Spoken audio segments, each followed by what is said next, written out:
언제 사냐에 대해서 답변은 그냥 지금. 일단 그 올해는 그냥 냅두세요. 여기서 비트코인이 최고점 대비 25% 이상 떨어졌다 하면은 그때는 좀 파세요.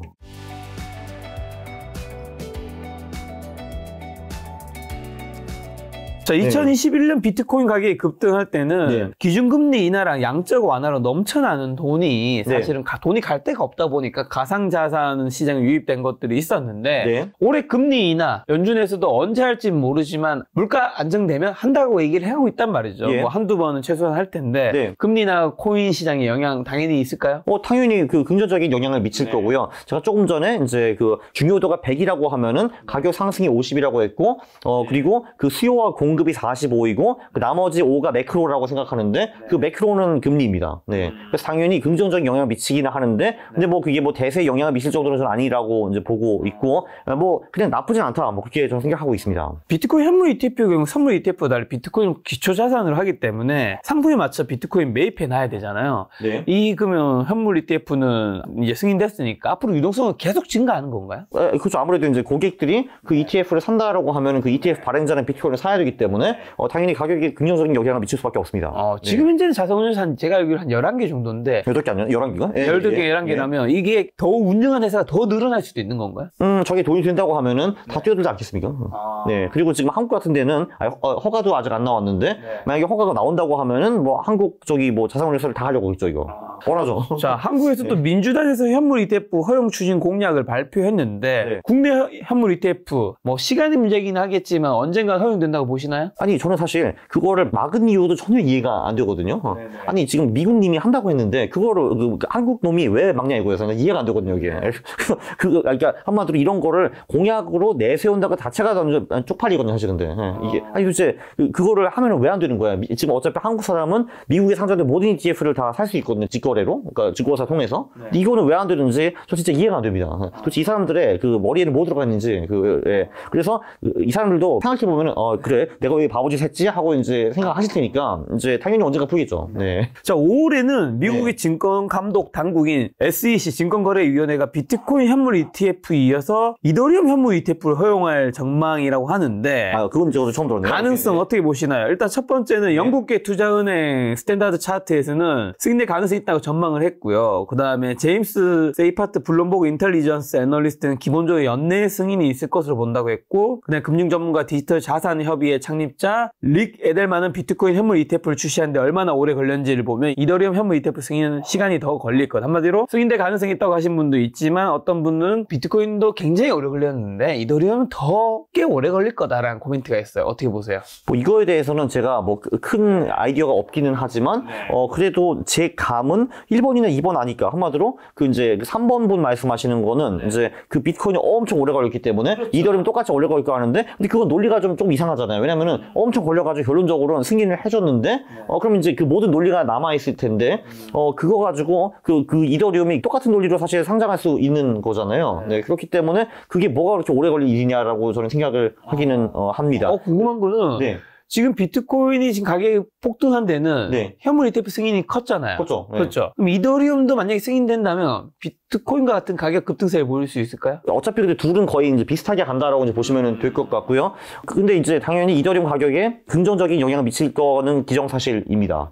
그리고 이제 또 이런 게 있죠. 이더리움 ETF가 승인이 되면은 그러면 사실 나머지 애들은 또 막을 근거가 없는 거잖아요. 그 뒤에 있는 뭐 솔라나도 있고 뭐 등등 그 리플도 있고 뭐 등등 있는데 그거는 사실 상장 안 할 이유가 사실 없고 그런 식으로 하다 보면은 그냥 그 암호화폐 ETF가 상장이 될 수도 있죠. 그러니까 S&P 500처럼. 그런 것도 당연히 가능하고 그거는 이제 코인 시장에 돈이 더 많이 밀려오는 이제 큰 영향을 미치겠죠. 이게 이렇거든요. 보통 알트코인을 좌지우지하는 그 세력들은 본인들의 그 자금을 보통 뭐 USDT라든지 비트코인이라든지 이더리움 이런 데다 이제 두고 있거든요. 근데 지금 비트코인과 이더리움 가격이 급등하면서 이제 그들이 알트코인에 투자할 수 있는 금액들도 그만큼 더 늘어났습니다. 그래서 이제 그 비트코인과 이더리움 ETF가 승인되면은 걔네들 뿐만이 아니라 알트코인 쪽에도 돈이 더 많이 흘러 들어갈 수밖에 없어요. 그러면 예. 비트코인보다 더 오르는 알트코인 네. 위험하긴 하지만 더 오르긴 하니까요. 예. 좀 어떻게 찾을 수 있을까요? 일단 굉장히 이제 훌륭한 질문을 주셨는데, 그 제가 조금 전에 말씀드렸죠. 그 역대 최고치 돌파 후에는 이 상승장이 보통 1년 정도 더 간다라고 말씀드렸잖아요. 근데 그 1년 동안에 비트코인도 꽤 많이 오르는데, 보통은 알트코인이 그거보다 몇 배 더 오릅니다. 그렇겠죠. 그렇죠. 대신 예. 사라지는 것도 있을 거고 위험한 것도 있을 거고. 근데 그 상승장이 사라지지 않죠. 네. 예. 그러면은 일단 가장 심플한 방법은 그냥 뭐 그 톱 10 알트코인에다가 각각 10분의 1 투자하기 방법도 있고요. 이제 그게 가장 심플한 방법이 될 수가 있어요. 어떻게 보면 안전하죠. 왜냐면 사실 시가총액 순위 2위부터 11위까지 사면은 걔네들이 망할 가능성은 사실 별로 없거든요. 물론 지난번에 루나라는 사태가 안타깝게 한번 있었겠지만 걔네들도 하락장에 망합니다. 걔네들 상승장에 안 망해요. 걔네들도. 네. 그리고 제가 쓰는 방법은 이제 그거는 아니고, 사실 저는 이 알트코인 쪽에는 실체가 있는 코인이 그렇게 많지는 않다라고 봅니다. 알트코인이 제가 알기로는 자그마치 2만 개가 있거든요. 그 중에서 99%는 그냥 잡놈 쓰레기라고 보시면 될 것 같습니다. 다 잡놈들이에요. 근데 제가 여기서 지금 뭐가 잡놈이고 뭐가 아닌지 파악하기는 사실 굉장히 어렵잖아요. 왜냐면은 그 잡놈들도 구라는 굉장히 잘 칩니다. 거짓말은 잘해요. 텔레그램 방에서 나름대로. 그래서 그냥 가장 심플한 방법은요, 최근 일주일 동안에 가장 많이 오른 코인을 사가지고 1에서 2주 정도 보유하는 겁니다. 그리고 갈아타기. 그게 가장 쉬워요. 그건 다 논문으로도 검증된 방법입니다. 예를 들면 일주일 지나면 또 가장 최근에 많이 오른 그렇죠, 걸로 그렇죠. 갈아타는 네. 거예요? 예를 들면은 어제 기준으로는, 그러니까 그것도 이제 사실 우리가 2만 개 코인을 다 볼 수는 없으니까, 뭐 예를 들면은 톱 20 코인, 그러니까 시가총액 1위부터 20위까지 코인을 보시고, 그러니까 비트코인, 이더리움 제외하고 나머지 20개를 보시면요, 그 중에서 예를 들면 최근 7일 동안에 제일 많이 오른 3개 코인을 사는 거예요. 어제 기준으로는 그게 제가 기억하기로는 시바이누와 도지코인이랑 저기 비트코인 캐시인가 뭐 이렇거든요. 그럼 걔네들을 사고 1, 2주 보유를 하는 거예요. 1, 2주 지나면은 오늘이 예를 들면 3월 8일이라고 하면은 3월 22일 날 가면은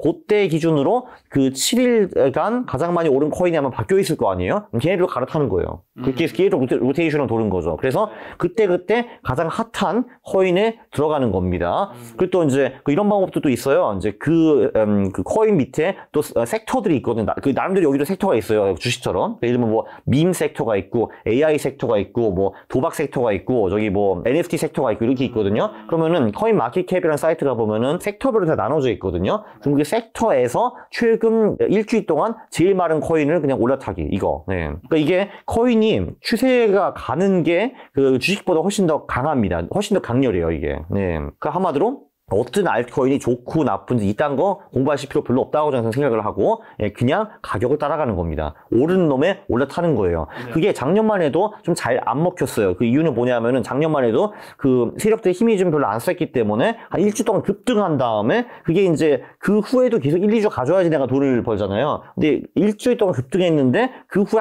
하루 이틀 뭐 더 가다가 꼬꾸라지는 경우가 좀 많았거든요. 요즘은 세력들이 강해졌어요. 돈이 많아졌으니까. 그래서 이 그 올라가는 힘이 그 2, 3주, 4주 가는 경우가 꽤 많아졌습니다. 그건 우리한테 굉장히 좋은 거죠. 그럼 우리가 생각을 해보면은, 제 전략이 통하려면은, 제가 산 코인이 최소한 2, 3주 정도는 그 추세를 유지해줘야 되잖아요. 그래야지 처음 일주일 추세를 보고 내가 올라탄 다음에 계속 1, 2주 갈 거 아니에요. 그죠? 네. 근데 요즘은 그런 코인들이 많이 나왔습니다. 요 추세가 가는 게 좀 더 길어졌어요. 네. 요 이미지는 뭐예요? 2017년과 21년. 요거 한번 설명해 주시죠. 요거를 보시면요. 그 최고점 돌파 후에 비트코인과 당시 대표적인 알트코인들이 어떻게 움직였나를 보여주는 2017년 차트입니다. 것도 한번 볼까요? 그렇죠. 17년을 보면은 아주 심플하게 7년 그 1월 30일인가 그때 최고점 돌파를 한 다음에 1년 후에 가보시면은 365일 후에 가보시면은 비트코인이 1079% 정도 올랐습니다. 11배 정도 올랐다라는 거죠. 그거는 좋은데 그러면은 와 그럼 내가 그때 비트코인 샀으면 10배 벌었겠네라고 하실 거잖아요. 근데 이 똑같은 구간에 이더리움은 90배, 리플은 360배 올랐습니다. 그리고 대쉬라는 코인도 90배 올랐고요. 결론적으로 요 똑같은 시기에 역대 최고치를 돌파한 후 1년 동안에 비트코인이 10배 올랐는데 알트코인은 평균적으로 70배 올랐다. 그것도 큰 코인들만. 이런 거를 볼 수가 있습니다. 어메이징하죠? 2021년 거는요. 21년에 보시면은 그때도 이렇게 볼 수가 있는데 이때 최고점 돌파가 2020년 12월이었거든요. 그런데 그러면은 1년 후에 우리가 와봤을 경우에 비트코인은 140% 올라 있었습니다. 그것도 뭐 not bad이죠. not bad인데.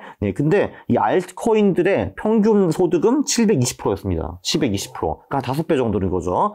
여기 예를 들면은 도지 같은 애는 비트코인이 역대 최고치 돌파하는 그날에 사가지고 6개월만 보유했어도 100배를 벌었습니다. 네. 사실 웃기는 게 이게 이 도지코인이라는 코인이 가치가 아무것도 없거든요. 그냥 진짜 지네들도 패러디 코인이라고 인정하는 코인이에요. 그러니까 한마디로 아무런 무가치한 코인인데 일론 마스크 가끔 나와가지고 근데 도지 하면은 올라가는 코인이죠. 네. 자, 이렇게 말하면 알트코인에 투자하면 큰 돈을 모일 수 있다 생각하시는 분 계실 텐데 알트코인이 위험하잖아요. 네. 어떤 부분이 네. 위험하고 조심해야 되는 거예요? 어떤 부분이 위험하냐면요. 대부분의 알트코인, 그러니까 대부분이라는 99% 이상은 실체가 아무것도 없다. 물론 걔네들은 코인 발행하기 전에 우린 이런 거 저런 거 하겠습니다라고 말하는데 그거는 거의 다 구라다라는 게 이제 중요한 거고요. 그거는 무엇을 의미하는가? 장기 투자할 것은 안 된다라는 겁니다. 예를 들면 비트코인과 이더리움 같은 경우는 어느 정도 실체가 있기 때문에 장기 투자, 속된 말로 존버라고 하잖아요. 그거를 해도 돈을 벌 가능성이 큰데 알트코인이 이렇게 됩니다. 알트코인은 상승장이 왔다라고 하면은 재단이 아싸 이거 기회다 해가지고 코인을 막 발행해서 팝니다. 그러면 투자자들이 와 코인이다 해가지고 그걸 사주거든요. 근데 상승장이 끝나고 정신 차리면은 코인 수가 10배로 늘어나 있는 거예요. 그러니까 그거를 전형적으로 인플레이션 구조라고 하죠.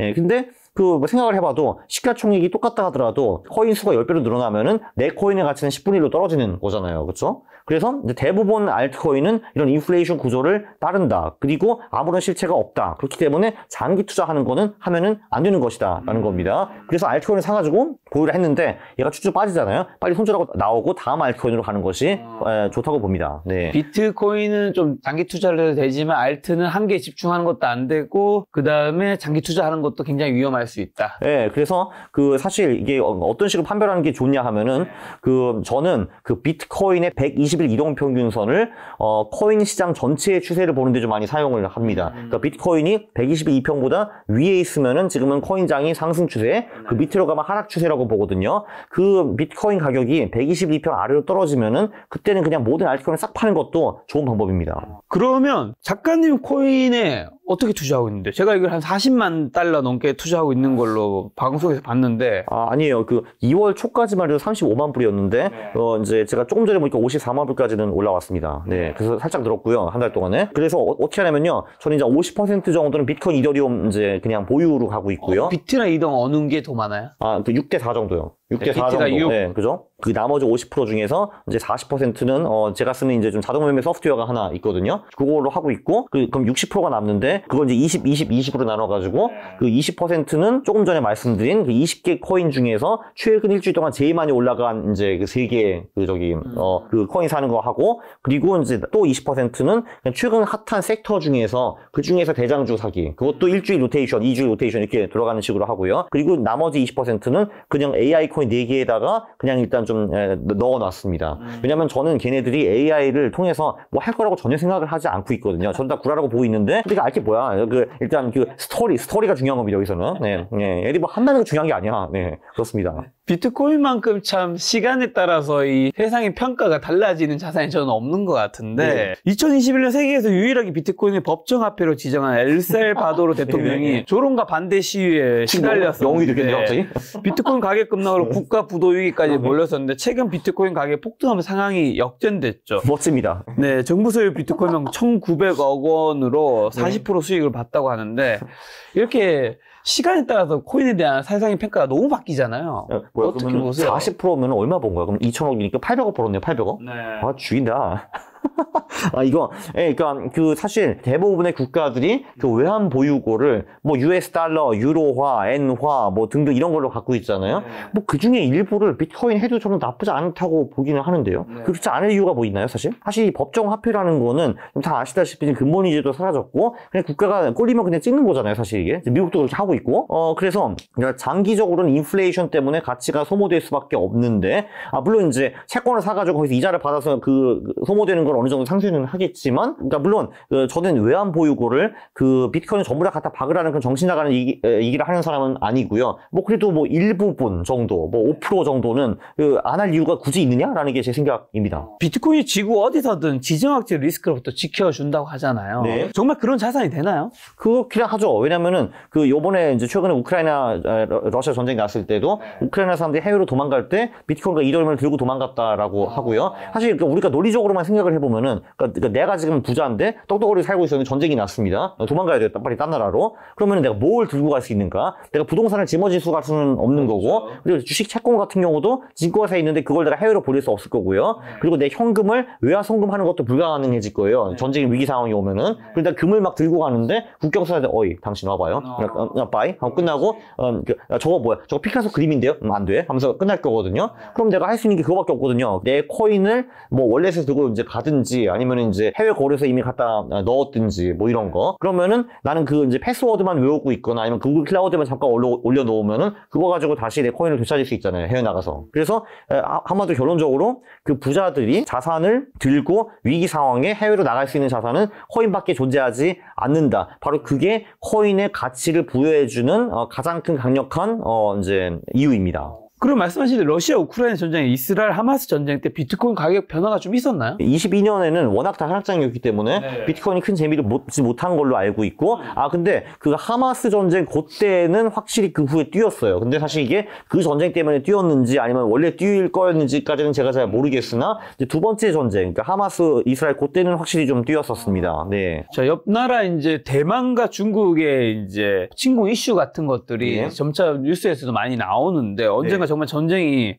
뭐 일어날 수 있다 생각 요즘에는 하잖아요. 많은 분들이. 왜냐하면 예전에는 러시아 우크라이나 전쟁 안 일어날까 하다가 일어났고 금방 끝날까 했는데 계속되고 있다 보니까 그다음에 이스라엘에서도 이슈가 있다 보니까 대만 전쟁이 실제 일어나게 되면 코인 가격 자산에도 영향을 끼치겠죠. 아무래도. 그러니까 그게 어떤 식으로 영향을 미칠지는 솔직히 잘 모르겠어요. 그러니까 사실 단기적으로는 그래도 떨어질 것 같아요. 왜냐면 그게 일단 그 대형 경제 악재이기 때문에 전 세계적으로. 그러나 이제 근데 바로 그런 것들 때문에 부자들이 코인을 보유할 수밖에 없습니다.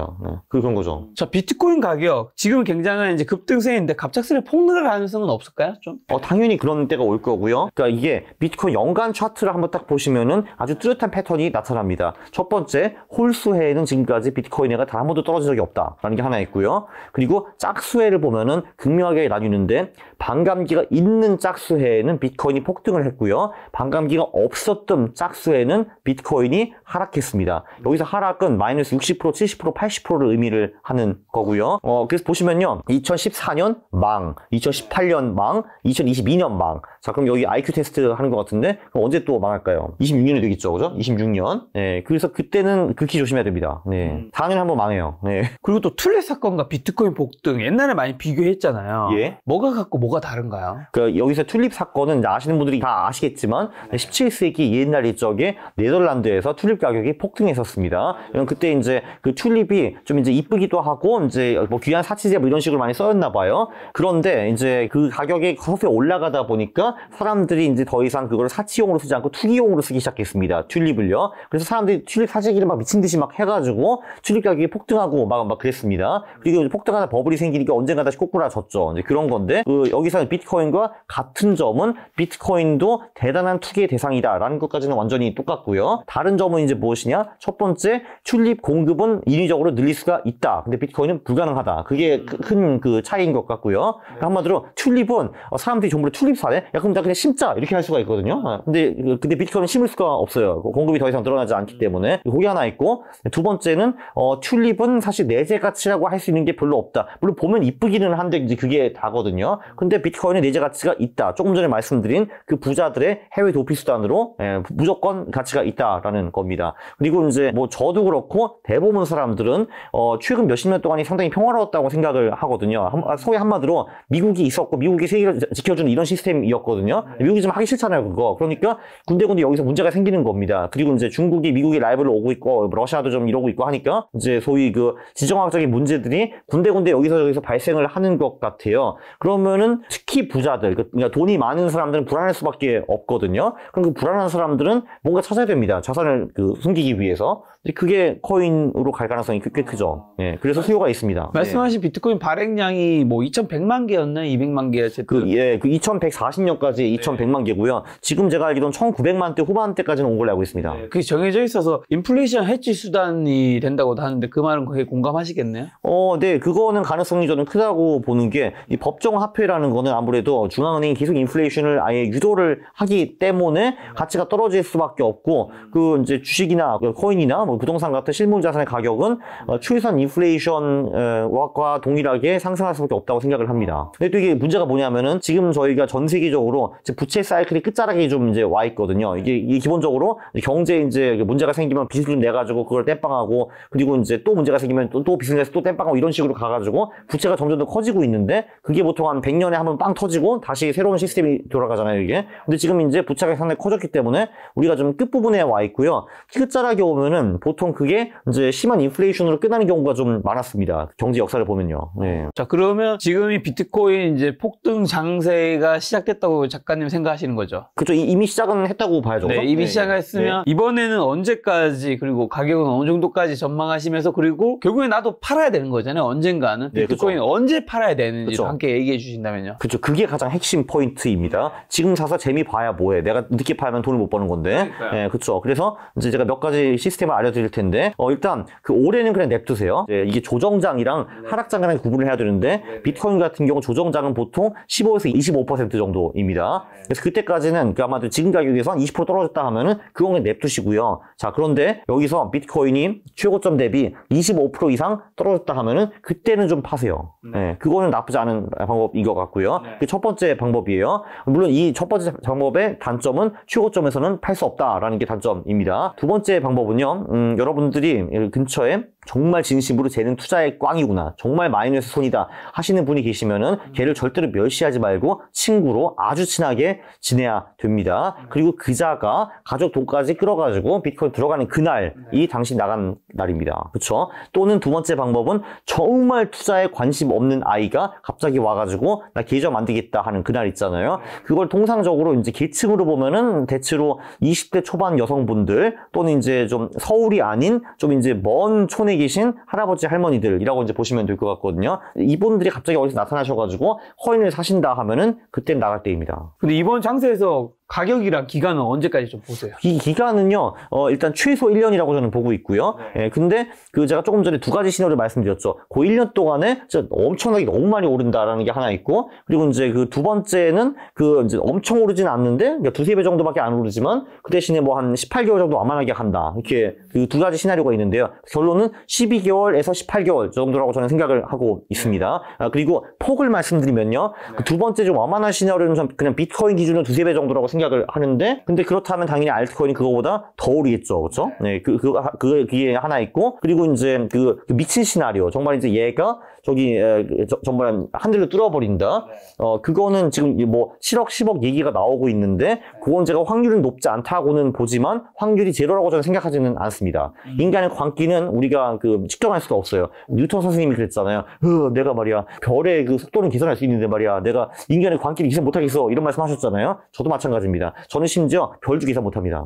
지금 작가님 비트코인 가격이 1년 안에 2억은 돌파한다고 보시나요? 2억은 가격적으로. 네. 아, 진짜 1억 돌파도 가능할까 말까 막 하는 사람들이 1억은 이미 의문을 가졌는데, 네. 1억 근처까지 오는 걸 보면서 이제 언젠가는 2억이 될지도 모르는 생각이 드는 요즘이긴 하네요, 진짜. 네. 자, 하지만 2021년에 11월 9일에 8,270만 원 사상 최고가 경신한 비트코인이 그 다음 달부터 하락장은 2022년에 12월에 2,070만까지 떨어진 거죠. 그렇죠. 그때가 이제 폭락장이었건데, 그렇죠. 그 기간 때 알트코인은 더 극심한 부진에 시달린 바가 있단 말이죠. 그렇죠. 네. 이런 것들도 굉장히 좀 주의하고 조심해야 되는 거겠죠. 아무리 지금 가격이 오른다 해서 막 너도나도 사서 막 무조건 오를 거라고 생각하는 건 굉장히 위험한 거잖아요. 근데 일단 지금은 상승장이니까 들어가야 되는 게 맞는 거고요. 근데 이제 상승장 후반에 보면 이런 사람들이 나올 거예요. 그러니까 이번은 다르다 하면서. 근데 그 비트코인은 뭐 기관이 있고 뭐고 있게 하기 때문에 옛날처럼 그 대폭락은 불가능할 것이다. 시장에는 달라지는 것이 없습니다, 여러분. 다음 하락장에서도 그 비트코인은 7, 80, 90% 하락할 겁니다. 걱정 마세요.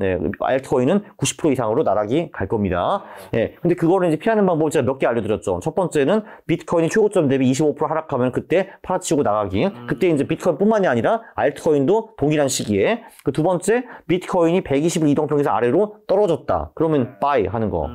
자, 비트코인 가격이 6만 달러 넘어섰는데 상승세에 이어지자 가상화폐 관련주도 오름세인데요. 그러겠죠? 네. 국내 가상자산 거래소 업비트를 운영하는 두나무 지분을 갖고 있는 우리기술투자, 하나투자증권, 빗성 관련주인 위지트, 티사이언픽 등 모두 큰 폭으로 올랐는데 코인의 투자 아니면 코인 관련 주식 투자 좀 어떻게 보세요? 어느 게 더 낫다고 보시나요? 뭐 예를 들면 여기 이제 한국 주식도 있고 뭐 미국에는 뭐 대표적으로 코인베이스 이런 회사들이 있을 것 같은데요. 당연히 코인의 거래량과 가격이 급증하면 얘네들도 신나게 오를 겁니다. 그렇죠. 근데 그거는 당연한데 얘네들은 좀 어떻게 보면 좀 어설픈 코인 파생 상품 뭐 이런 것들이잖아요. 사실 그 한마디로 우리가 지금 원유 선물에 들어가냐 아니면은 그 원유 회사에 들어가냐 뭐 이런 거잖아요. 근데 사실 근데 굳이 그 코인에 투자할 수 있으면은 이런 식으로 좀 이상한 파생 상품인 그 이런 회사들의 주식에 들어갈 필요가 있느냐는 게 제 생각입니다. 네. 그냥 코인 사지. 자, 그럼 비트코인 관련 마지막 질문으로 비트코인이 가진 경쟁력은 뭐라 생각하는지랑 그 비트코인의 활용 가치는 뭐가 있다고 보세요? 아니면 그냥 사람들의 그 투자 수단으로만 쓰이는 건지? 경쟁력이라는 게 다른 코인과 비교해서 말씀하시는 거예요? 어떤 경쟁력? 일단 다른 코인과 비교해서요. 다른 코인과 비교해서 일단 기본적으로 비트코인은 그 누가 만든지도 다 잘 모르고 그렇죠. 그리고 그 한마디로 정부가 족칠 사람이 없습니다. 한마디로 공격 포인트가 없어요. 이 비트코인 같은 경우는. 이더리움 재단 같은 경우는 야 모티리 일로 와봐 할 수가 있잖아요. 여기는 일로 와봐 하는데 오는 사람이 없어요. 비트코인은. 네, 그게 일단 굉장히 큰 장점이고, 그리고 두 번째는 그 공급 스케줄이 전부 다 픽스가 되어 있기 때문에 그거를 바꿀 수가 없다라는 게 상당히 큰 장점이고요. 그리고 사실 이거는 제가 보기에는 다른 암호화폐 대비 경쟁력이라고 볼 수가 있고, 다른 자산 대비 경쟁력은 내가 정부의 통제를 받지 않고 자산을 쉽게 해외로 넘길 수 있다. 이게 가장 큽니다. 네. 참고로 지금 한국 같은 경우는 근데 예를 들면 내가 업비트에서 이제 코인을 사가지고 해외로 넘기려면은 그 트래블 룰이라는 게 있거든요. 그래서 이제 한국 같은 경우는 정부가 이제 어느 정도 이 자산이 해외 나간 거를 이제 볼 수가 있는데, 아직 딴 나라는 그렇지 않습니다. 근데 부자가 한국만 있는 게 아니잖아요. 사실 한국 부자들보다 훨씬 더 큰 부자들이 전 세계에 있기 때문에 그들에게는 매우 매력적인 자산입니다. 자, 그럼 마지막 2024년 비트코인 투자 포인트랑 눈여겨봐야 될 변수만 한번 좀 찝어주신다면요. 일단 투자 포인트는 그 사실 사람들이 이거를 이제 사야 되냐 말아야 되냐, 그리고 이제 언제 사야 되냐 이런 거를 고민을 많이 하시거든요. 그러니까 그 언제 사냐에 대해서 답변은 그냥 지금이 좋습니다. 이런 분들이 사실 되게 많아요. 지금 너무 비싸잖아, 조정받으면 들어갈래 하시거든요. 근데 첫 번째, 그러면은 자 어제 3월 6일 날 새벽에 조정이 왔거든요. 들어갔습니까? 안 들어갔을걸? 네. 근데 그 이유는 뭐냐면요, 조정이 오면 이게 더 갈 것 같거든요. 더 떨어질 것 같아요. 그게 문제예요. 근데 그러면은 도대체 언제 들어가냐 이겁니다. 맨날 조정만 기다리는데 조정이 와도 못 들어가. 그렇잖아요. 네. 그리고 이게 이렇거든요. 그러니까 이제 제가 지금 여기서 한 말이 헛소리일 수도 있는데, 만약에 정말 비트코인 2억으로 간다고 제가 가정을 해볼게요. 네. 가면은 지금 가격이 일반 9천만 원이잖아요. 네. 그러면은 뭐 이런 거잖아요. 나는 이게 뭐 8천까지 들어가면 들어간다 이런 거잖아요. 그러면은 그 8천까지 들어가면은 오케이, 컨그라츄레이션. 그럼 거기서부터 1.2억을 먹는 거죠. 그죠? 근데 지금 들어가면 1.1억을 먹는 거잖아요. 네. 그러면 내가 지금 1,000만 원을 더 먹자고 조정을 기다리는 건데, 근데 그 조정이 안 오면 어떻게 합니까? 그 조정이 내가 보기 올 가능성이 50%가 안 올 가능성이 50%인데, 그러면은 50% 확률로는 1,000만 원 더 먹는 거고, 50% 확률로는 요 1억이 넘는 요 포텐셜을 놓치는 거예요. 네. 그냥 지금 들어가라 이거죠. 어차피 조정가 들어가지도 못할 건데. 예. 일단 그거고, 그 다음에 이제 그거보다 사실 더 중요한 거는요, 얼마를 들어가느냐, 얼마를 베팅하느냐라는 겁니다. 이게 왜냐면은 저 요즘에 페이스북에 이런 인증사진이 많이 뜨더라고요. 내가 2016년에 이더리움을 샀는데 말이야 35배 올랐어 이러거든요. 근데 제가 수량을 보죠. 50만 원이야. 그럼 이제 야 컨그라츄레이션. 근데 이제 예를 들면 제 친구 같은 경우는 저를 그냥 많이 따라해서 투자를 하거든요. 근데 뭐 얘는 뭐 35배까지는 못 벌었을 거예요. 예를 들면 제가 3배를 벌었다고 쳐요. 근데 얘는 10억을 들어갔어. 그러면 첫 번째 사람이 투자를 더 잘한 건 맞죠. 35배를 벌었으니까. 그러나 그의 인생은 바뀌지 않아요. 1,000만 원을 벌었기 때문에. 근데 이 딴 친구는 10억을 사이 3배로 만들었기 때문에 얘는 인생이 바뀝니다. 집도 살 수 있고 차도 살 수 있고 그렇잖아요. 근데 그래서 결국은 베팅 금액이 중요한 건데, 그래서 처음에 포인트는 이거예요. 여러분이 예를 들면은 이제 투자를 할 때 이 정도 이상은 잃으면 안 되라는 금액이 분명히 있을 거거든요. 그게 예를 들면 1,000만 원이라고 제가 한번 쳐볼게요. 근데 그럼 내가 선절폭을 25% 잡았다고 한번 가정을 해볼게요. 그러면은 얼마를 베팅해야 되는가? 처음에는 4천만 원. 그게 25% 떨어지면은 1,000만 원이 날아가는 거잖아요. 자, 근데 오케이. 그러면 얘가 떨어지면은 1,000만 원 날리면 끝나면 되는 건데, 근데 얘가 가격이 오르기 시작했으면요, 그러면은 추가 금액을 투입해도 됩니다. 왜냐면 내가 이미 이익 본 게 있기 때문에 추가 금액을 투입해서 거의 손실을 봐도 이미 요 이익금이 있기 때문에 내가 1,000만 원 이상으로 잃지 않거든요. 그러니까 가격이 또 올라. 그럼 그때 또 자금을 투입하는 겁니다. 있습니다. 이거 전문 용어로 불타기라고 이제 하는데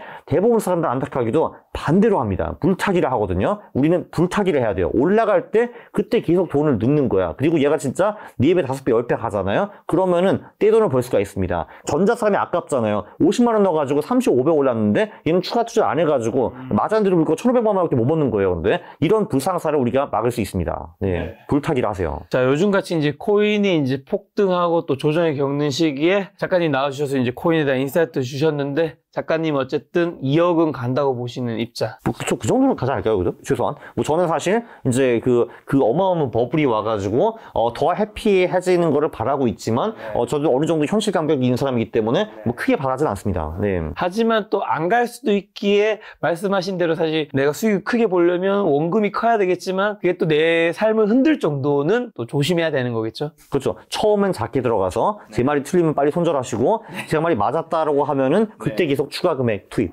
알겠습니다. 작가님과는 또 다음번에 코인 관련해서 좋은 콘텐츠 한번 제가 또 마련해 보도록 하겠습니다. 오늘 만난 손님은 강구 작가님이었습니다. 지금까지 여러분 소중한 시간 함께 해주셔서 정말 감사합니다. 오늘도 김 작가였습니다. 고생 많으셨습니다. 감사합니다.